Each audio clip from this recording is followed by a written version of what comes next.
কীর্তনখোলা বরিশালের অন্যতম নদী। এ নদীর দীর্ঘ ঠিক কত তা জানা না গেলেও নদী তীরবর্তী প্রায় 11 কিলোমিটার এলাকা ঘিরে তৈরি হতে পারে চমৎকার পর্যটনের। প্রতিদিন অসংখ্য মানুষের ভিড় এই নদী তীরবর্তী এলাকায়। বরিশালের চরকাউয়া খেয়াঘাট থেকে শুরু করে মুক্তিযোদ্ধা পার্কের ভিতর দিয়ে কেডিসি হয়ে 30 গোডাউন নদী তীরবর্তী এই এলাকায় প্রতিদিন অসংখ্য মানুষ জড়ো হয় এবং খুঁজে ফেরে একটু প্রশান্তি নদীর বাতাসে। এই রাস্তাটা কোথায় গেছে? এটা দিয়ে আমি কোথায় বের হতে পারবো? গোডাউন পর্যন্ত যাইতে পারবে, 30 গোডাউন পর্যন্ত। একদম 30 গোডাউন? হ্যাঁ। তাই? আচ্ছা আচ্ছা। স্থানীয়রা জানালেন নদী পার ধরে সোজা চলে যাওয়া যায় 30 গোডাউন। এরপর রয়েছে বরিশাল বিশ্ববিদ্যালয়ের বা কীর্তনখোলা ব্রিজ। কিন্তু এই দীর্ঘ পথে নেই কোনো রকম পাবলিক টয়লেট, যা নিয়ে অস্বস্তি বোধ করেন অনেক দর্শনার্থী। আমরা এখানে অনেকক্ষণ বসছি, তো বসার পর আমরা দেখলাম যে না, অনেক মানুষ আসছে, বাট এখানে কোনো ওয়াশরুম নাই, পাবলিক টয়লেট নাই। তো সরকারের উচিত যে এখানে একটা পাবলিক প্লেস, এখানে একটা ওয়াশরুম দেওয়ার দরকার। এখানে বরিশালের মুক্তিযোদ্ধা পার্কের ভিতর রয়েছে একটি পাবলিক টয়লেট, তবে সেটি সবসময় তালাবদ্ধ থাকে বলে জানালেন দর্শনার্থী ও আশেপাশের বাসিন্দারা। মুক্তিযোদ্ধা পার্কের ভিতরে দক্ষিণ দিকে কিছুটা পথ এগিয়ে যাওয়ার পর এই পাবলিক টয়লেটটিকে দেখা গেল। সেটি বাহির থেকে দেখতে বেশ চমৎকার, আর ভিতরের পরিবেশও খুব একটা খারাপ নয়। তারপরও এটি কেন বন্ধ পড়ে আছে তা জানা নেই।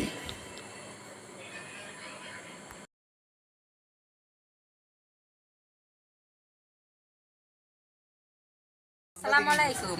এখানে আসে আপুরা বলে যে আপনাদের আমার এখানে তো কোনো টয়লেট নেই, আপনাদের ওখানে একটু যাইতে পারবেন? যে আমি তো যাইতে আমার অনেক সময় লাগবে, কিন্তু আমরা যদি পারেন অন্যখানে যান, পরে বসলে আমি নিয়ে যাইতে পারবো।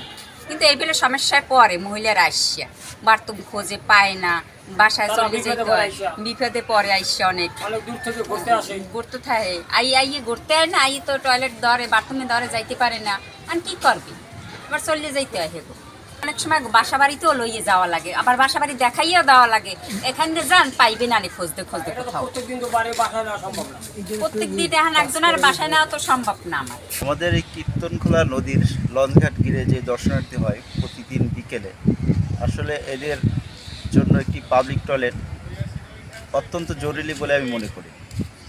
আমাদের একটি পাবলিক টয়লেট ছিল, ওইদিকে রক্ষণাবেক্ষণের অভাবে দীর্ঘদিন বন্ধ হয়ে আছে।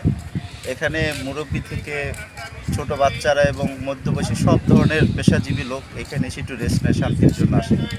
তাই দীর্ঘমেয়াদী ঘোরার ফলে অনেক সময় অনেক ধরনের অনাকাঙ্ক্ষিত ঘটনা হয়ে যায়।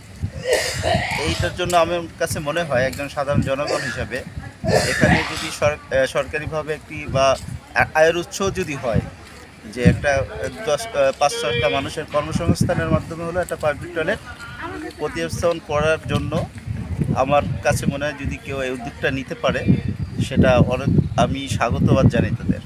আমাদের বরিশালে যেভাবে কীর্তনখোলা নদীর পাশে উন্নত হইতেছে বা সরকার উন্নয়ন করতেছে, এই উন্নয়নের পাশাপাশি মানুষের যদি একটা ওয়াশরুম যদি না থাকে, এই ওয়াশরুম দেওয়া দেখা যাচ্ছে বিভিন্ন জায়গায় বিভিন্ন ধরনের মানুষ কর্মসংস্থানেরও ব্যবস্থা হয়। এবং আমাদের দেখা গেছে বরিশালে অনেক ছেলে মেয়ে এবং ভালো সুশীল সমাজের লোকজন এই জায়গাতে এসে আমরা বসি। যদি আসলে ব্যবস্থাটা যদি হয়, তাহলে আমাদের জন্য খুব ভালো।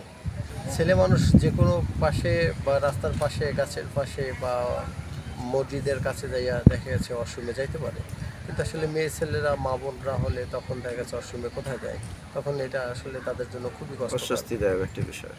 কিন্তু আমরা দেখতেছি বিভিন্ন জায়গায় যে এই যে পাবলিক টয়লেট বা বিভিন্ন এই টয়লেটের বজ্রধারা বায়োগ্যাসও প্ল্যান্ট তৈরি করার মাধ্যমে আমাদের গ্যাসের একটা সংকট মুক্ত হওয়া যায়।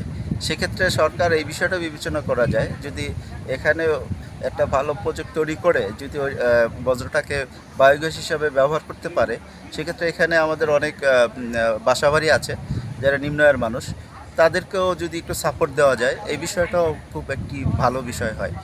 শুধু মুক্তিযুদ্ধ পার্ক নয়, 30 গোডাউন এলাকার বেশিরভাগ মানুষের দাবি একটাই, যে এখানে ভ্রমণ করতে আসা মানুষের জন্যে একটি হলো পাবলিক টয়লেট খুব জরুরি প্রয়োজন। আর এই প্রয়োজনীয়তারই উত্তর দিলেন বরিশাল সিটি কর্পোরেশনের প্রশাসক বিলকিস আক্তার জাহান শিরিন। আমরা 30 গোডাউনে নারীদের জন্য পাবলিক টয়লেট, পুরুষ নারী দুজনের জন্য আমরা পাবলিক টয়লেটের আমাদের কাজ শুরু হবে আজকে খুব শীঘ্রই। এটা আমাদের ডিসিশন হয়ে গেছে।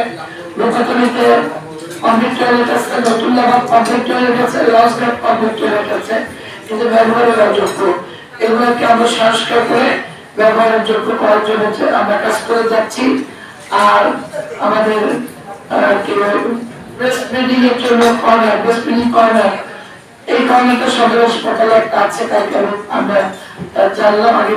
10 জুন বুধবার বিকালে নগর ভবনে আয়োজিত এক নাগরিক মতবিনিময় সভায় বিলকিস আক্তার জাহান শিরিন নগরীর পরিবেশ, জলাবদ্ধতা ও নাগরিক প্রয়োজন নিয়ে কথা বলেন। সেখানে তিনি বিশিষ্ট ব্যক্তিবর্গের মতামত শোনেন এবং তার করণীয় পদক্ষেপ নিয়েও সকলের সহযোগিতা প্রত্যাশা করেন। কাশীপুরের বাস টার্মিনাল এলাকা থেকে আরিফ আহমেদ, বরিশাল।